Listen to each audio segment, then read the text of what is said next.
Bonjour et bienvenue. Voici la suite du bouddhisme, la connaissance du bouddhisme. Nous allons évoquer les trois poisons. Le bouddhisme considère qu'il existe trois poisons pour l'esprit. La trajna, la soif ou l'avidité. La desvesa, la colère ou l'aversion. La moha, l'ignorance. Certaines écoles en ajoutent deux, la jalousie et l'orgueil. Ça, je l'ai évoqué tout à l'heure sur la fin de la vidéo.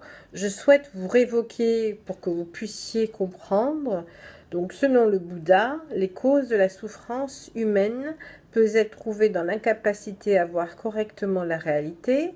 Cette ignorance et les illusions qu'elle entraîne conduisent à l'avidité, au désir de posséder, pour certains davantage que les autres, à l'attachement, à la haine pour des personnes ou des choses. Sa philosophie affirme que la souffrance naît du désir ou de l'envie.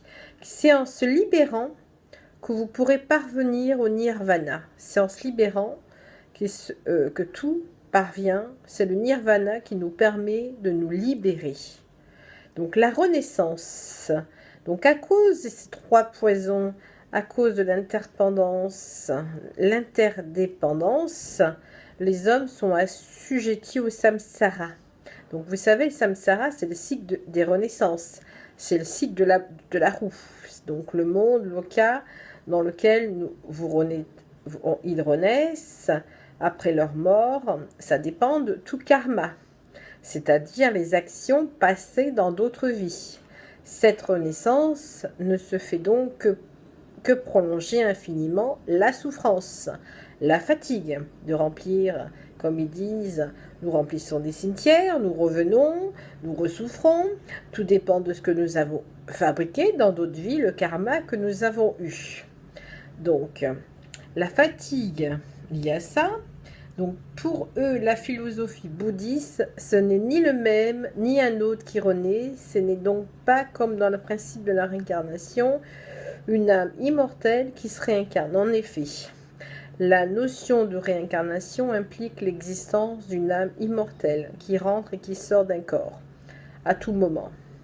Mais selon la croyance bouddhiste, il n'existe rien de tel.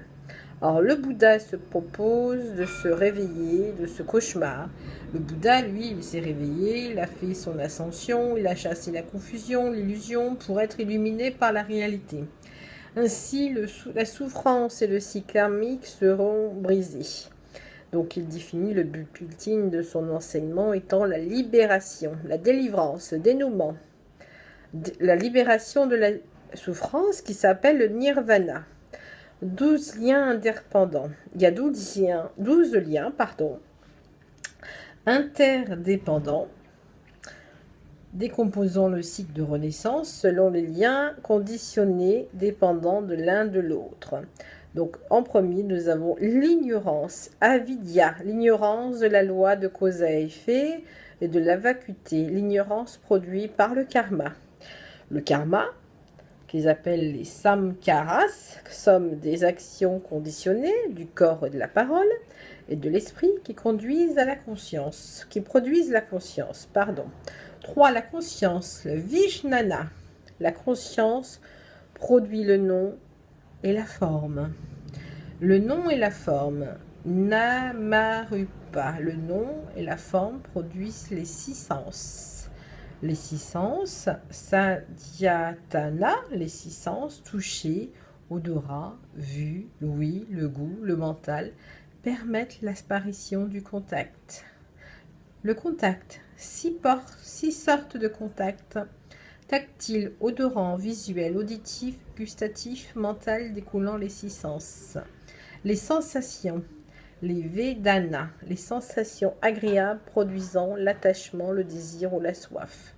La soif, Tresna, le désir d'obtenir des sensations agréables produit la saisie, l'attachement. La saisie, Upadana, appropriation des objets désirables qui produit le devenir. Le devenir, Bhava, l'appropriation, par la saisie produit la force du devenir qui conduit à la renaissance. La naissance, Chati. La naissance est la condition qui produit vieillesse et mort. La vieillesse et la mort, Jaramarana. La vieillesse et la mort sans pratique de libération, n'éliminant pas l'ignorance. Notre chemin octuple. Donc la roue du Dharma avec les 8 rayons représentant les 8 membres du sentier octuple. Donc la roue a 8 rayons. Donc les 8 membres du noble sentier octuple. Alors je vous dirai pas le nom parce qu'il est trop compliqué, j'arriverai pas à le prononcer, c'est même pas la peine. 1. Nous avons la compréhension juste, le Samadhi. 2. La pensée juste, le Samna Sangapa. 3. La parole juste, le Samavaka. 4. L'action juste, le Samagamantanta. 5. Le mode de vie juste, le Samahajiva. 6. L'effort juste, le Samavayama. L'attention juste, le Samasati. 8. La concentration juste, le Samadhati. Au lieu de juste, on lit parfois complet ou total. Les 4, incommensurables. Les 4 conduites au sentiment pieux, Brahmavihara, ou en sanskrit et en pali, sont aussi appelés les 4 incommensurables, car ils pourraient être développés infiniment, cultivés, sans l'intention de mener tous les êtres à la libération ultime. Ces 4 intentions conduisent à la renaissance dans le monde céleste de Brahma. Développés avec le désir de mener tous les êtres à la libération ultime, les 4 conduites alors sont incommensurables et conduisent à l'éveil parfait. Il existe plusieurs méditations, bhavana, pouvant développer ces 4 qualités morales, la bienveillance, la fraternité, mettant en palimétrie en sanskrit, développée par la pratique de la méditation appelée Metta Bhavana. La compassion, Karuna, née de la rencontre de la bienveillance et de la souffrance d'autrui, développée par la méditation appelée Garuna Bhavana. La joie, sympathique ou altruiste, Mudita, qui consiste à se réjouir du bonheur d'autrui.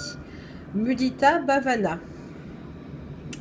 L'équanimité, je ne pourrais pas vous traduire le mot parce que c'est imprononçable pour moi, ou tranquillité, qui va au-delà de la compassion, de la joie sympathique et d'un état face à toutes les circonstances heureuses, tristes ou indifférentes. Upeka Bhavana, j'ai essayé de vous le traduire, hein. Vous en tiendrez compte. La vacuité. Dans le Theravada, la vacuité, Shunyada, signifie qu'aucune chose n'a d'existence propre. Ça veut dire que c'est Maya. Elle ne semble exister que par interdépendance. Il existe une méditation Vipassana qui est la contemplation de cette vacuité. Mais le concept de vacuité exposé par la littérature dite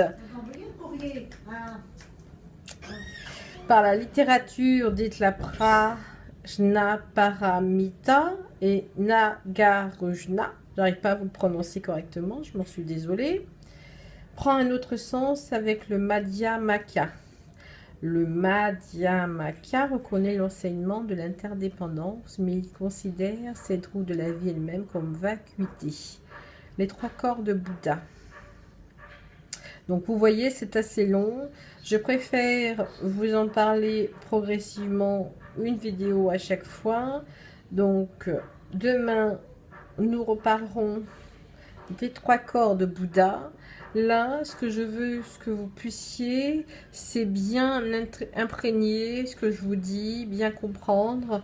Je préfère vous les faire au fur et à mesure, tous les jours, une petite vidéo sur le bouddhisme, parce que c'est un peu plus compliqué que l'hindouisme.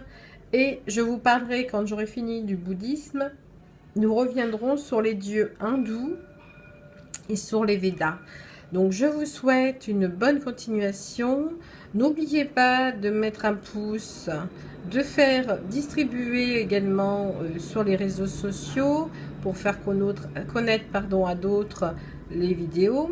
Ensuite, si vous pouvez également, pour nous faire évoluer, vous avez le petit site sur Tipeee où vous pouvez cliquer, faire un don si vous le désirez. Je vous remercie et je vous dis à demain pour la suite de cette présentation, la connaissance du bouddhisme. Bonne continuation et bonne lecture.